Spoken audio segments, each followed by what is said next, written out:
Before we head out, let's go back to Lambeau one more time where Kelly Price and Charlie Sakaitis are standing by. Guys, if not for the loss, I think everybody would be talking about that Cubs series and how that might be able to lift everybody's spirits. But all of a sudden, Aaron Rodgers comes back and boom. Where does this rank for you guys for a live football game? Is this the best game you've ever seen or what? I mean, Chris, it's way up there for games. I've covered 4 seasons now with the Packers. Kelly, I've seen some dramatic ups and downs. We saw the Hail Mary in Detroit. This is from the lowest peak to the highest high. I think it has the most breadth there because there was a moment where it looked like the whole season was over and it was only the second quarter. That is the kind of thing that to see them come back all the way from there, I think that's why it was so loud in this building. What do you take away from this game? What is it that you'll remember from it?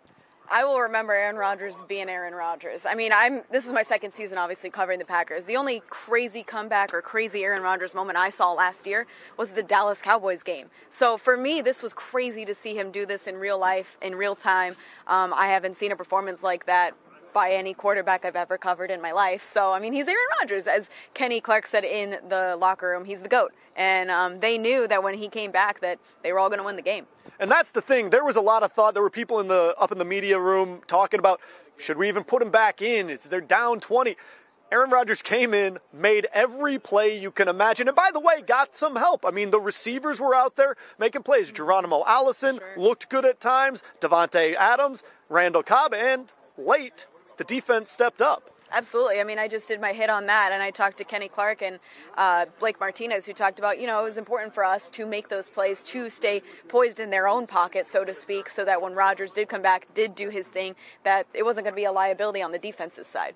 I think that this is one of those games that makes you go, what are we going to get for the rest of the season? This is just game one. We got everything. We got 15 regular season games left to go. So I think that the thing that you got to look forward to now is great win. They got done what they needed to do.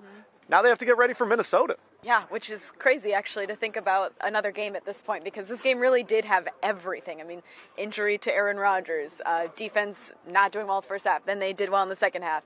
The offense stepping up in the second half, a 20-point comeback. This game had everything. It's kind of crazy to think about another game next week. Oh, by the way, it also had Khalil Mack looking like a superhuman for about 2/3 of the contest. You know who's probably the most depressed person right now is John Gruden. I think he might be. I think he might be. But we're not depressed. Packer fans aren't depressed. That's going to do it for Kelly Price and myself from Lambeau Field, keeping you connected for NBC 26.